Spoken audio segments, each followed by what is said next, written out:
اعوذ باللہ من الشیطان الرجیم بسم اللہ الرحمن الرحیم وقال النبی صلی اللہ علیہ وسلم بلغوا عنی ولو آیہ کما قال صدق اللہ العظیم۔ حضرات گرامی، نبی پاک صلی اللہ علیہ وسلم کا ارشاد ہے، میری ایک ایک بات جب آپ سن لیں یا پڑھ لیں، آپ کی ذمہ داری میں شامل ہے میری اس بات کو دوسروں تک پہنچائیں۔ نبی پاک صلی اللہ علیہ وسلم کا فرمان اور اللہ کا فرمان یعنی قرآن کریم اور حضرت محمد رسول اللہ صلی اللہ علیہ وسلم کے فرامین احادیث مبارکہ، قرآن اور رسول کا فرمان مل کر بنتا ہے دین محمد رسول اللہ صلی اللہ علیہ وسلم۔ گویا اللہ رب العزت کے محبوب پیغمبر، آخر الزمان پیغمبر، شافع محشر پیغمبر، خاتم الرسل، امام الانبیاء صلی اللہ علیہ وسلم نے اپنی امت کی ذمہ داری کو ان الفاظوں میں پیش فرمایا کہ میرے دین کو اپنے سے دوسرے تک پہنچانا یہ آپ کی بنیادی ذمہ داری میں شامل ہے۔ یا ان الفاظوں میں عرض کروں، جیسے نماز، روزہ، حج، زکوٰۃ اہل ایمان پہ لازمی ہیں، آمنہ کے لال محمد رسول اللہ صلی اللہ علیہ وسلم نے حکم جاری فرمایا، اسی طرح آپ کے ذمہ یہ عمل بھی ہے کہ میرا فرمان، میرا دین دوسروں تک پہنچائیں۔ اس وقت پوری دنیا میں اگر آپ نظر مار کر دیکھیں، پوری انسانیت اکثری طور کے اوپر اضطراب، بے چینی اور پریشانی کے اندر مبتلا ہے۔ آپ ایک گھر سے لے کر ایک بستی کی آبادی دیکھ لیں، آپ جس معاشرے میں چلے جائیں آپ کو ہر شخص پریشان نظر آتا ہے، اور ہر شخص پھر پریشانی کا حل بھی چاہتا ہے کہ مجھے کوئی اس پریشانی سے نکلنے کا راستہ مل جائے۔ ہر پریشان شخص اپنے دل کے اندر یہ سوچ بھی رکھتا ہے کہ میں اس پریشانی سے، اس دلدل سے نکلوں، لیکن اس کو اس پریشانی سے نکلنے کا راستہ بھی بظاہر نظر کوئی نہیں آتا۔ اس لیے نظر نہیں آتا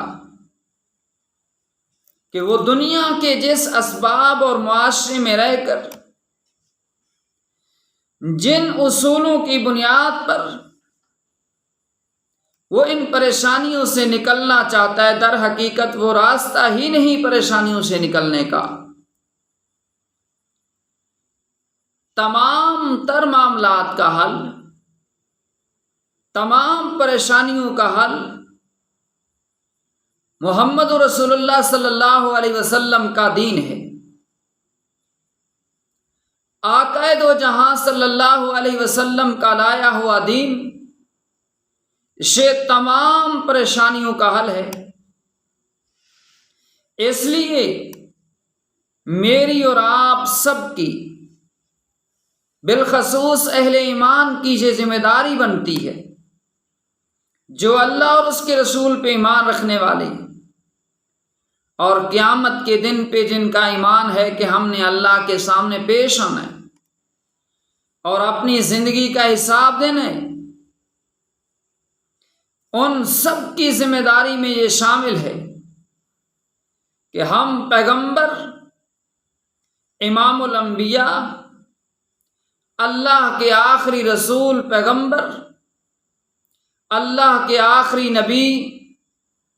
ان کے فرامین ہم دوسروں تک پہنچائیں، یہ ہماری ذمہ داری میں شامل ہے، تاکہ ایک تو رسول اللہ صلی اللہ علیہ وسلم کا حکم، قرآن مجید کے متعدد آیات کا حکم اور پیغمبر کا طریقہ کہ اللہ کے محبوب پیغمبر صلی اللہ علیہ وسلم دن رات لوگوں کے پاس چل چل جا کر ان تک پہنچ کر اللہ کا حکم سناتے تھے، اور پھر یہی اپنے صحابہ اکرام کو فرمایا، اور انہوں نے اپنا سب کچھ محمد رسول اللہ صلی اللہ علیہ وسلم کے دین پہ پھر قربان کیا۔ صرف پیسہ نہیں، اپنا علاقہ بھی پیغمبر کے لیے قربان کیا۔ صرف علاقہ نہیں، اپنی اولاد بھی پیغمبر کے دین کے لیے قربان کی۔ صرف اولاد نہیں، اپنی جانیں بھی پیغمبر کے دین کے لیے قربان کی۔ یہ وہ عظیم دین ہے، وہ خوش نصیب لوگ ہیں جن کا پیسہ دین پہ لگتا ہے، دین کے پھیلانے، اپنے سے دوسروں تک پہنچانے پہ خرچ ہوتا ہو۔ بڑے خوش نصیب لوگ ہیں وہ جن کا اپنا وقت دین کے اوپر صرف ہوتا ہو، دین کو دوسروں تک پہنچانے کے لیے وقت ان کا دین کے پہنچانے پہ لگتا ہو۔ بڑے خوش نصیب وہ لوگ ہیں جو اللہ کی زمین پہ اس لیے چل کے جاتے ہیں کہ ہم اس دین کو دوسرے تک پہنچائیں۔ گرامی قدر سامعین، ہمیں چاہیے کہ ہم اپنی زندگی کا رخ ادھر بدل دیں کہ پیغمبر کا دین میری زندگی میں بھی آ جائے، آپ سب کی زندگی میں آ جائے، اور پھر ہم اس کو ایک سے دوسرے تک لے جانے کے لیے اپنی ہر ممکن جو اللہ نے ہمیں استطاعت دی ہے اس کے مطابق کوشش کریں۔ اس کے لیے آپ سب حضرات، جو میری کوشش ہے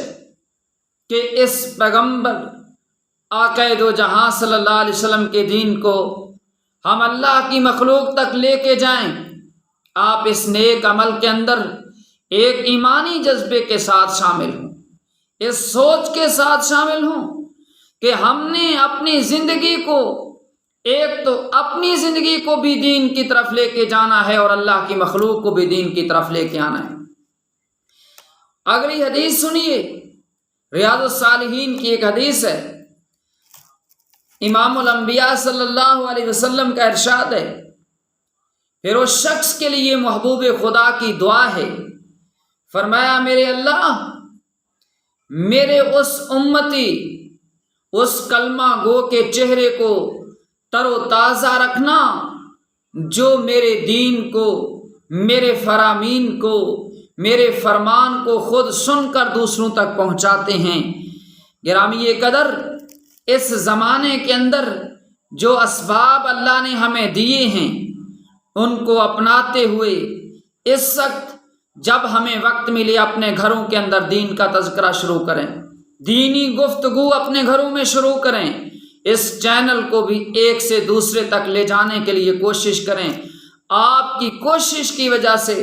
جتنے لوگ اللہ کا دین سنیں گے، جتنا ان سننے والوں کو اجر اللہ نصیب فرمائے گا، اس کے برابر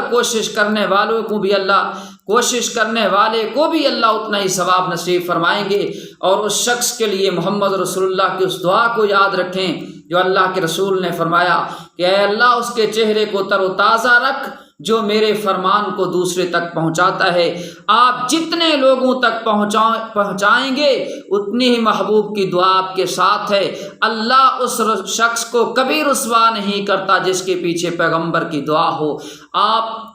اپنی زندگی کا ایک عزم بنائیں، سوچ بنائیں، اس دین کو اپنی زندگی میں ملانا ہے اور دوسروں تک بھی ہم نے پہنچانا ہے۔ اس چینل کے اندر ایمانی جذبے کے ساتھ شامل ہوں اور لوگوں کو کوشش کر کے دین کی طرف لائیں۔ اللہ آپ سب کا حامی و ناصر ہو۔